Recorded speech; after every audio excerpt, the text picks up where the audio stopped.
Welcome to my channel. आज के video lecture है, उसमें हम देखेंगे कि अगर कोई बूलियन फंक्शन हमारे पास गिवन है तो उसको कैनोनिकल फॉर्म में किस तरह से कन्वर्ट किया जाता है। कैनोनिकल फॉर्म क्या होती है? प्रोडक्ट ऑफ मैक्स टर्म और सम ऑफ मिन टर्म्स। अब ये एक हमारे पास बूलियन फंक्शन गिवन है, इसको हमने क्या करना है? प्रोडक्ट ऑफ मैक्स टर्म्स में चेंज करना है। अब अगर हम देखें हमारे पास यहाँ पे जो फंक्शन गिवन है एक्स वाई प्लस एक्स जी की एक्स बार जी यानी एक्स का कॉम्प्लीमेंट जी। अगर हम देखें इसमें टोटल नंबर ऑफ वेरिएबल्स कितने हैं? 3, एक्स वाई और जी। ये 3 इसमें वेरिएबल्स जो हैं वो गिवन है। अब और अगर देखेंगे ये सम की फॉर्म में, ये जो फंक्शन गिवन है ये सम की फॉर्म में है। पहले तो हमने क्या करना है? मैक्स टर्म्स बनाने से पहले हमने इसको प्रोडक्ट की फॉर्म में चेंज करना है। अब प्रोडक्ट की फॉर्म में किस तरह से चेंज करेंगे? हम क्या करेंगे? डिस्ट्रीब्यूटिव लॉ ले लेंगे। डिस्ट्रीब्यूटिव लॉ लेने से क्या होगा कि ये जो एक्स वाई है ये मल्टीप्लाई हो जाए, ये पहले इस x के साथ होगा और फिर ये z के साथ होगा। इस तरह ये क्या होगा? मल्टीपल की फॉर्म में चेंज हो जाएगा। इसमें हम डिस्ट्रीब्यूटिव लॉ अप्लाई करते हैं। पहले हमने X Y F plus X complement कर दिया और इसका मल्टीपल ले लिया है एक्स वाई प्लस जी के साथ।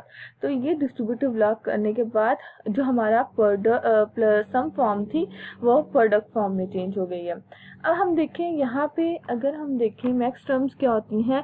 मैक्स टर्म्स की एक एग्जांपल लें तो मैक्स टर्म क्या है? ये एक मैक्स टर्म है एक्स प्लस वाई प्लस जी। ठीक है,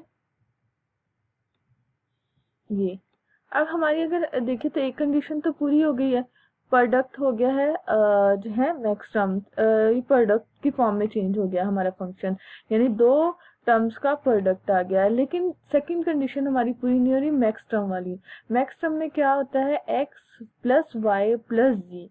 तो मतलब हर टर्म का सेपरेट यानी एक्स का वाई वेरिएबल्स का सेपरेट सेपरेट एक दूसरे के साथ सम आता है, यानी एक्स प्लस वाई प्लस जी आता है। लेकिन अगर हम यहाँ पे देखें तो एक्स वाई प्रोडक्ट की फॉर्म में है, तो और प्लस एक्स कॉम्प्लीमेंट, यानी हमें फिर से इस प्रोडक्ट को किस में चेंज करना है? अब हमने प्रोडक्ट को किस में चेंज करना है? प्लस में चेंज करना है एक मैक्स टर्म बनाने के लिए। ठीक है, अब अगर मैं पहली टर्म लूँ एक्स का एक्स के साथ और y का y के साथ एक सिंगल वेरिएबल की फॉर्म में, तो यहाँ पे x का ले लिया x बार के साथ और ये आ गया, अगेन हमने डिस्ट्रीब्यूटिव लॉ अप्लाई किया, फिर देन y को लिया x बार के साथ। अब हमारे पास क्या हुआ है? ये चेंज हो गई हैं ये दोनों वेरिएबल्स का आपस में सम आ गया है। इसी तरह इस पे भी डिस्ट्रीब्यूटिव लॉ अप्लाई कर लेते हैं। x का पहले z x प्लस जी और इंटू y प्लस जी। ठीक है, ये इसके दो हमारे डिस्ट्रीब्यूटिव लॉ के बाद ये आ गया x प्लस जी और y प्लस जी। अब अगर हम देखें तो हमारा लॉ है कि x जो हमारे प्रोपोजिशनल लॉज हैं उनके according x plus x complement किसके इक्वल होता है? ये 1 के इक्वल होता है। तो ये 1 के इक्वल होता है, या 1 के साथ ये मल्टीप्लाई हो गया, तो हमारे पास 3 टर्म्स बच गई हैं। अगर हम देखें हमारा जो इसमें फंक्शन में कितने वेरिएबल्स हैं? एक्स वाई और जी, 3 वेरिएबल्स हैं। अब यहाँ पे पहले देखें और हमारी मैक्स टर्म्स जो है इनमें से कोई भी हमारी मैक्स टर्म बन रही, सब प्रोडक्ट फॉर्म में तो आ गई हैं लेकिन मैक्स टर्म्स नहीं अभी भी बन रही। अगर पहले में देखें, पहले में कौन सा वेरिएबल मिसिंग है? पहले में जी वेरिएबल मिसिंग है। दूसरे में कौन सा वेरिएबल मिसिंग है? एक्स प्लस जी। दूसरे में y वेरिएबल मिसिंग है और तीसरे में कौन सा वेरिएबल मिसिंग है? तीसरे में x मिसिंग है। यानी हमें यहाँ पे z प्लस करना है, यहाँ पे y प्लस करना है और यहाँ पे x प्लस करना है। तो अब सिंपली हम इनको प्लस तो कर नहीं सकते, तो हम क्या करें? अगर हमारे पास, मैं पहली टर्म ले लेती हूँ y प्लस एक्स कॉम्प्लीमेंट। ठीक है, X plus X complement plus Y लिया। अब इसमें हमने क्या मिसिंग है? इसमें जी मिसिंग है, तो जी किस तरह ऐड करना है? जी और जी कॉम्प्लीमेंट ऐड कर देना। इससे क्या होगा? हमारे स्टेटमेंट पे कोई फर्क नहीं पड़ेगा क्योंकि जी कॉम्प्लीमेंट किसके इक्वल होता है? 0 के इक्वल होता है, यानी X complement plus Y plus 0 तो यहाँ पे हम बेसिकली से किससे कोई सी भी टर्म में जीरो ऐड करेंगे वापस वही टर्म आ जाती है। तो इसका मतलब इस पे हमारी टर्म पे कोई फर्क नहीं पड़ेगा। तो जी कॉम्प्लीमेंट हमने ऐड कर दिया। नेक्स्ट हमारे पास अब हम क्या करेंगे, इसका डिस्ट्रीब्यूटिव लॉ ले लेंगे। और इसी तरह x प्लस जो जी है सेकंड टर्म, उसमें हम y कॉम्प्लीमेंट ऐड कर देंगे। y प्लस जी जो थर्ड वाली है उसमें हम क्या ऐड करेंगे, उसमें हम x कॉम्प्लीमेंट ऐड करेंगे। तो इसी तरह तीनों टर्म्स में जो मिसिंग वैल्यूज हैं उनको हम जो है उसकी कॉम्प्लीमेंट लेके कॉम्प्लीमेंट के साथ मल्टीप्लाई करके ऐड करते जाएंगे। यहाँ पे अब हमने क्या करना है, डिस्ट्रीब्यूटिव लॉ लेना है x complement plus y plus z. हमें सिंगल जी चाहिए यहाँ पे उसको मैक्सिमम बनाने के लिए। नेक्स्ट इसी तरह second x complement plus y और g कॉम्प्लीमेंट। ठीक है, ये हमने डिस्ट्रीब्यूटिव लॉ अप्लाई कर लिया। अब नेक्स्ट हमने तीनों टर्म्स के साथ जो उनकी मिसिंग थी वो ऐड कर ली, उसके बाद उनका क्या ले लिया, डिस्ट्रीब्यूटिव लॉ उस पर अप्लाई कर दिया। तो हमारे पास ये आ गई फाइनल 6 टर्म्स आ गई, यानी पहले की 2, सेकंड की 2 और थर्ड की 2, 6 टर्म्स आ गई हैं। अगर आप यहाँ पे देखें तो ये वाली x term plus y plus z ये सेम है, यानी अगर किसी कई प्रोडक्ट का उसके साथ मल्टीप्लाई करें तो वापस वही टर्म आ जाती है, यानी x डॉट x किसके इक्वल होता है, x प्रोपोजिशन लॉ के अकॉर्डिंग। और यहाँ पे अगर देखें ये थर्ड वाली टर्म और ये वाली टर्म, ये दोनों आपस में इक्वल है, यानी इनकी जगह हम एक ही टर्म लिख देंगे। ये दो लिखी हुई है, एक ही टर्म लिख देंगे क्योंकि x डॉट x किसके इक्वल होता है, x के। तो यहाँ पे हमारे पास फाइनली कितनी टर्म्स बची, इस फाइनली हमारे पास 4 टर्म्स बच गई, यानी इन दोनों का इस एक दफ़ा लिख लिया, फिर इन थर्ड और जो फिफ्थ है उसको एक दफ़ा लिख लिया, देन ये, यानी हमारे पास ये 4 टर्म्स बच गई हैं, यानी हमारा प्रोडक्ट मैक्स टर्म्स की फॉर्म में आ गया है। कौन सी मैक्स टर्म्स बनती हैं, ये वाली एक्स कॉम्प्लीमेंट, क्योंकि जब हम मैक्स टर्म्स की बात करते हैं तो हमारे पास जो कॉम्प्लीमेंट होता है वो होता है 1 के इक्वल। ठीक है, और सिंगल y और सिंगल 0 1 0 0 क्या बनता है, ये 4 बनता है। तो ये कौन सी टर्म आती है, m4 वाली टर्म आती है। ठीक है, और x कॉम्प्लीमेंट किसके इक्वल होता है, 1 के 0 और z कॉम्प्लीमेंट 1। तो 1 0 1 की कौन सी टर्म बनती है, m5 बनती है, यानी ये आ गया m5। उसके बाद नेक्स्ट हमारे पास ये आ जाती हैं 0 0 और 0, तो ये कौन सी टर्म बनती है, m0। ठीक है, और नेक्स्ट x किसके इक्वल हो जाएगा, 0 कॉम्प्लीमेंट 1 के और 0 के। तो ये कौन सी टर्म बनती है, ये बनती है m2।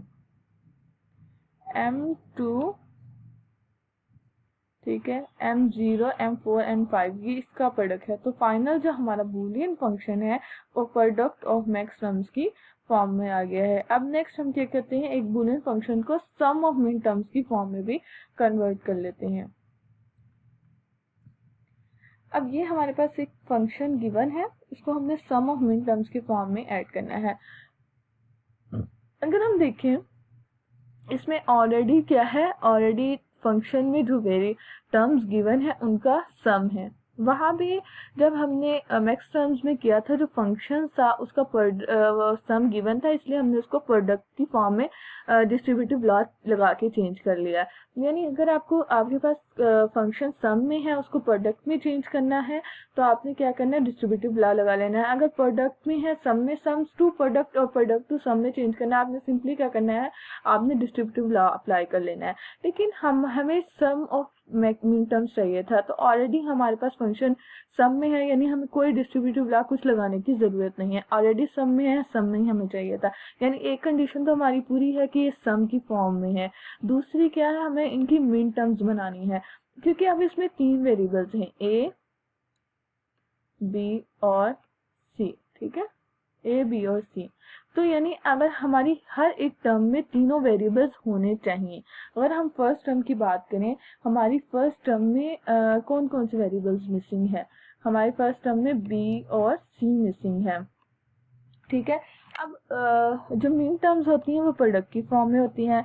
यानी अगर हम एक एग्जांपल लें तो A dot B dot C, ये हमें चाहिए। यानी हमारी जो मीन टर्म्स है वो प्रोडक्ट की फॉर्म में होती हैं। जो मैक्स टर्म थी वो हमारी सम की फॉर्म में थी, इसलिए हमने जो मिसिंग वेरिएबल था उसमें ऐड किया था। लेकिन अब मीन टर्म्स हमारी प्रोडक्ट की फॉर्म में होती हैं, यानी हमें अब मिसिंग वेरिएबल्स को प्रोडक्ट जो है वो मल्टीप्लाई करना है। यानी फर्स्ट अगर ए है तो इसमें हमें बी को मल्टीप्लाई करना है, बी को। अब ऐसी कौन सी टर्म लिखें कि बी को मल्टीप्लाई करने से उसकी बी को हम मल्टीप्लाई भी करें तो उसकी उस पर कोई फर्क ना है। किस तरह करेंगे?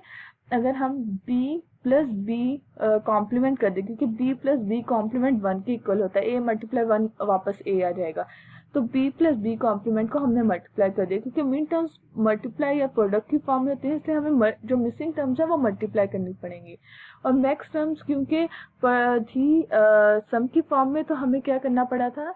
मैक्स टर्म में जो मिसिंग टर्म्स मिसिंग वेरिएबल्स थे वो हमें ऐड करने पड़े थे। यहाँ पे हमें मिसिंग वेरिएबल्स क्या करने हैं? मल्टीप्लाई करने पड़ेंगे। तो हमने अगेन डिस्ट्रीब्यूटिव लॉ लगा लिया, A B plus A B complement, ठीक है। अब यहाँ पे देखें, यहाँ पे फर्स्ट 3 टर्म्स आ गई हैं। पहली टर्म में क्या मिसिंग है? सी। दूसरी टर्म में भी सी मिसिंग है और थर्ड टर्म में ए मिसिंग है। यानी पहली टर्म में हम क्या करेंगे? C plus C complement multiply करेंगे। दूसरी में भी सी मिसिंग है, दूसरी में भी C plus C complement multiply होगा। तीसरी में ए मिसिंग है, तो तीसरी में क्या मल्टीप्लाई होगा? तीसरी में हमारे पास मल्टीप्लाई हो जाएगा ए प्लस ए कॉम्प्लीमेंट, ठीक है। अब नेक्स्ट हमारे पास हम क्या करेंगे? डिस्ट्रीब्यूटिव लॉ लगा के डिस्ट्रीब्यूटिव लॉ कह रही हूँ, ए बी को सी के साथ भी मल्टीप्लाई कर देंगे प्लस ए बी को सी के कॉम्प्लीमेंट के साथ भी मल्टीप्लाई कर देंगे। डिस्ट्रीब्यूटिव लॉ ही होता है। तो हमने ये क्या किया? सब वैल्यूज को आपस में कर दिया multiply, A B C plus A B C complement, A B complement C, A B complement और सी कॉम्प्लीमेंट। आगे A B complement B complement C A और B complement C A complement. अब इनको अरेंज कर लेते हैं A B सी के form में, यानी ए पहले बी बाद में देन सी। ये मैंने इनको अरेंज कर लिया इन टर्म्स को, ए बी कॉम्प्लीमेंट सी और ए कॉम्प्लीमेंट बी कॉम्प्लीमेंट और सी। तो अब ये हमारे पास टर्म्स आ गई हैं। अब यहाँ पे अगर हम देखें हमारे पास कुछ सिमिलर टर्म्स हैं, हाँ, ये ए बी कॉम्प्लीमेंट सी और ए बी कॉम्प्लीमेंट सी, तो ये हमारे पास सिमिलर टर्म है। अगर हमने क्या किया थे, जो सिमिलर टर्म्स होती हैं वो क्या हो जाएंगी? एक दफ़ा हम उनको लिख देंगे, ठीक है। यहाँ पे ये हमारे पास ए बी कॉम्प्लीमेंट सी, क्योंकि एक्स प्लस एक्स किसके इक्वल होता है? यानी एक्स, यहाँ पे हमारे पास एक्स प्लस एक्स, ये किसके इक्वल होता है? ये एक्स के ही इक्वल होता है। एक्स डॉट एक्स भी एक्स के इक्वल होता है, एक्स प्लस एक्स भी एक्स के ही इक्वल होता है। तो हमारे पास यहाँ पे 2 थी, ये वाली और एक ये वाली, बाकी सब टर्म्स डिफरेंट है तो उनको ऐसे रहने देंगे। अब हमारे पास ये बन गई हैं A B C complement A B complement C और A B complement C complement A complement B complement C. तो अगर हम पहली टर्म देखें तो हमारा ए के इसके इक्वल होता है 1, तो 1 1 1, तो ये हमारी कौन सी मिन टर्म बनती है? M7 वाली, ठीक है, M7 वाली टर्म बनती है। और इसी तरह 1 1 और 0, तो ये कौन सी टर्म बनती है? ये हमारे पास जो है बनती है, देखें तो ये इससे M6 वाली टर्म बनती है, ठीक है। ये M6 वाली टर्म बनती है, M small 6 plus R N के दरमियान,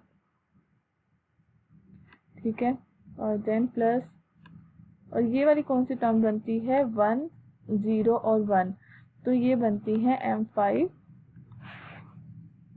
और देन हमारे पास ये बनती है 1 0 और 0, ये बनती है M4